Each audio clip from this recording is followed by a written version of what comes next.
पहला स्टेट है, ये पहला स्टेट है जिसने महाराज विक्रमादित्य की कथाओं को टेक्स्ट बुक में पढ़ाना आरंभ किया। ये पहला स्टेट है जो इस बात के लिए कटिबद्ध है कि उच्च शिक्षा में, यूनिवर्सिटीज में भगवान श्री राम की कथाएं पढ़ाई जाएंगी, उच्च शिक्षा में हमें भगवत गीता का ज्ञान दिया जाएगा। मुझसे भी मंत्री जी कह रहे थे कि हमेशा चाहे वो अदालत हो या कहीं भी हो, कहते हैं भगवत गीता पे हाथ रख के कसम खाओ, सौगंध खाओ कि जो बोलूंगा सच बोलूंगा। अगर आपने भगवत गीता पढ़ी ही नहीं है, आपको पता ही नहीं इसके अंदर क्या लिखा हुआ है, तो कौन सी सौगंध और कौन सी कसम खा रहे हैं आप? जरूरी है आपका इतिहास पढ़ना, जरूरी है अपने सही नायक चुनना और उनको पहचानना, क्योंकि हमें गलत नायक देने की कोशिश तो सदियों से होती आ रही है। आप सब जानते हैं, ऐसा कुछ नहीं कि मैं बताऊंगा तब आप जानेंगे।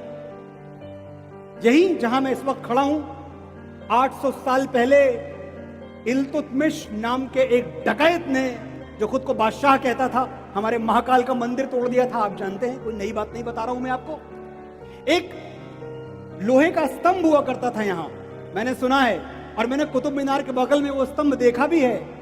महाराजा आदि विक्रमादित्य का बनवाया हुआ लोहे का स्तंभ अल्लाह अकबर बोल के सब लूट ले गए, और वो स्तंभ ले जाके कुतुब मीनार के बगल में गाड़ दिया। 800 साल हो चुके हैं, उस स्तंभ ने सर्दी देखी, बारिश देखी, गर्मी देखी, धूप देखी, 1 इंच पर भी जंग नहीं आया। खुले आसमान के तले वो स्तंभ गड़ा हुआ है। इल्तुतमिश की 7 पीढ़ियां, 7 पुश्तें सर पटक के मर गई। वो ये नहीं समझ पाए कि महाराज विक्रमादित्य ने लोहा कौन सा गलवाया था।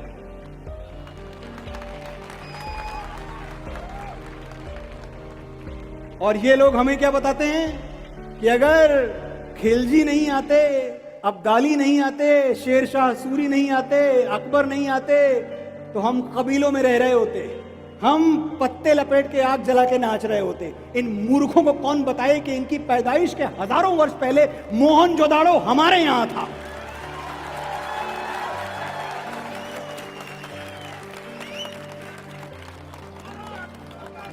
जय दुनिया की पहली फंक्शनल सिटी, जिसमें बाकायदा ड्रेनेज सिस्टम था, जिसमें एग्रीकल्चर था।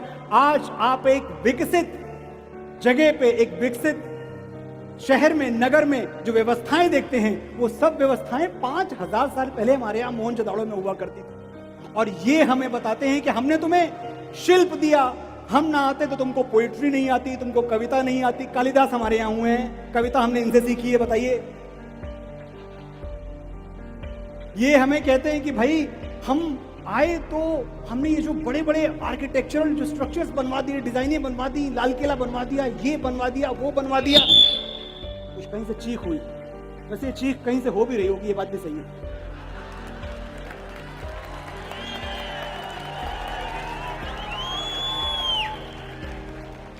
आपकी तालियां बता रही है कि भाई चुप बैठो, ये जो तुम बड़ी बड़ी बातें कर रहे हो, मुगलों, अब्दालियों, हजारों वर्ष पहले तुम्हारी पैदाइश के हमारे यहां महाकाल का भव्य मंदिर बन चुका था। बना था या नहीं? चंदेल राजाओं के बनाए हुए भव्य मंदिर, जब शायद मुगलों ने 2 ईंट जोड़नी नहीं सीखी थी, तब हमारे यहां चंदेल राजाओं के बनाए हुए भव्य मंदिर थे। अजंता हमारे यहां, एलोरा हमारे यहां, कोणार्क हमारे यहां, और तुमने स्ट्रक्चर बनाना हमको सिखाया। तुम अपने समरकंद और फरगाना में टॉयलेट नहीं बनवा पाए, हमारे यहां ताजमहल बनवाने आए थे।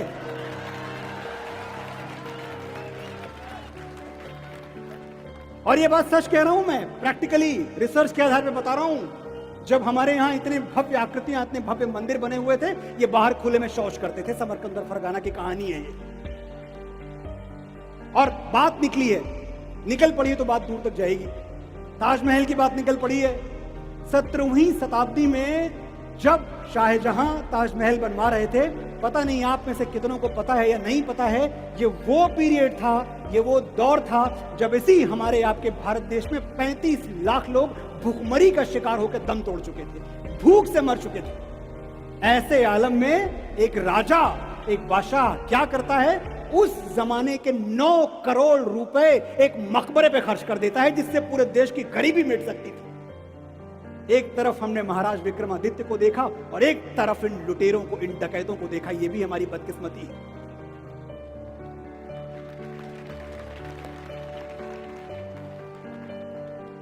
और ताजमहल बनवा दिया, चलो ठीक है भाई बनवा दिया। अब हमें जबरदस्ती वो बाएं हाथ से लिखे हुए इतिहास हमें ये बताने की कोशिश कर रहे हैं कि भाई ये तो मोहब्बत की निशानी है। अच्छा ये मोहब्बत की निशानी है, ये समंदर, ये जमुना का किनारा, ये महल, ये मुनक्कश दरो दीवार, ये मेहराब, ये ताक, एक शहंशाह ने दौलत का सहारा लेकर हम गरीबों की मोहब्बत का उड़ाया है मजाक, ये मोहब्बत की निशानी है। और अगर ये मोहब्बत की निशानी है तो चित्तौड़ क्या है, जहां हमारी मां रानी पद्मिनी अपने पति राजा रतन सिंह के वियोग में जलती हुई चिता में कूद गई, लेकिन अलाउद्दीन खिलजी को अपने आंचल का एक तार नहीं छूने दिया।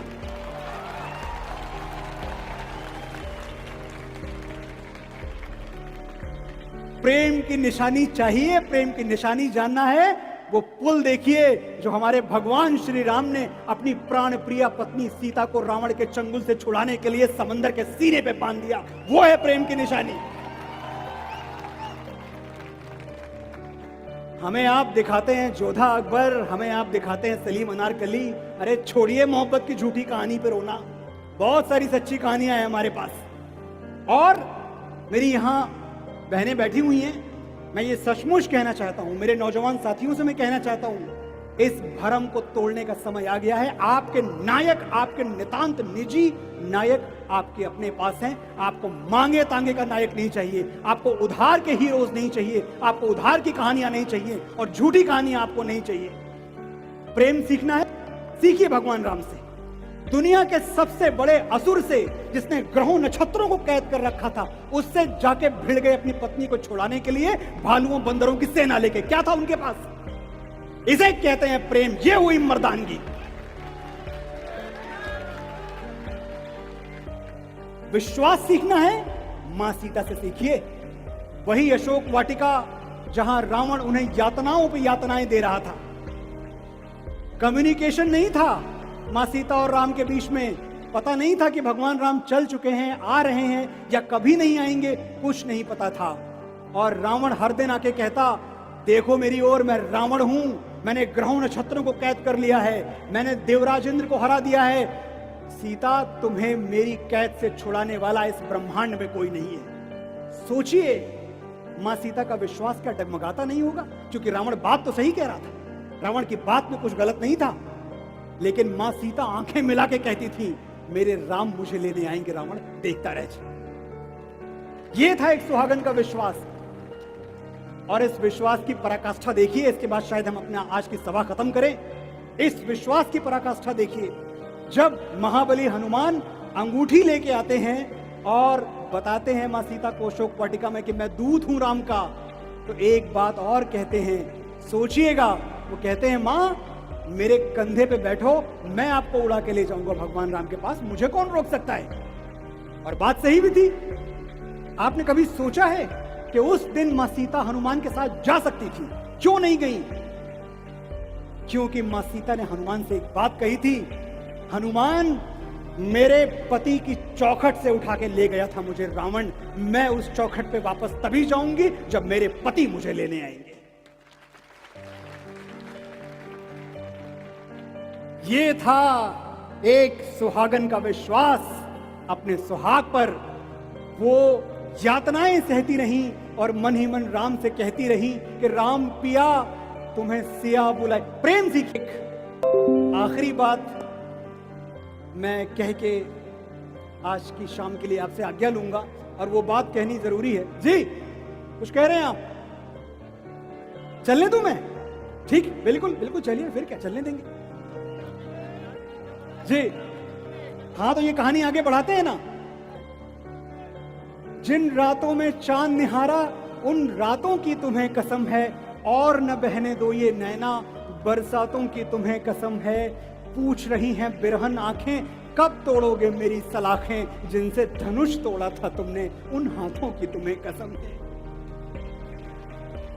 आए गए कितने ही सावन, सांवरिया बस तुम ही ना आए। राम पिया तुम्हें सिया बुलाए, बिरहा का दुख सहा न जाए। आंखें मूंदी दरस तुम्हारा आंखें खोली तुम ही प्रकट थे। आंखें मूंदी दरस तुम्हारा आंखें खोली तुम ही प्रकट थे। धागे भर की दूरी नहीं थी, हम दोनों तो इतने निकट थे। मेरी सूरत देखे बिना जो पल दो पल भी तुमको बीते, व्याकुल होके तुम कहते थे सीते सीते कहाँ हो सीते। कैसे दिलासा दूं मैं मन को, कौन सी भाषा में समझाऊं।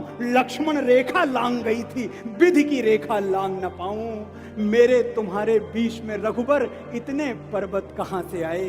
राम पिया तुम्हें सिया बुलाए, बिरहा का दुख सहा न जाए।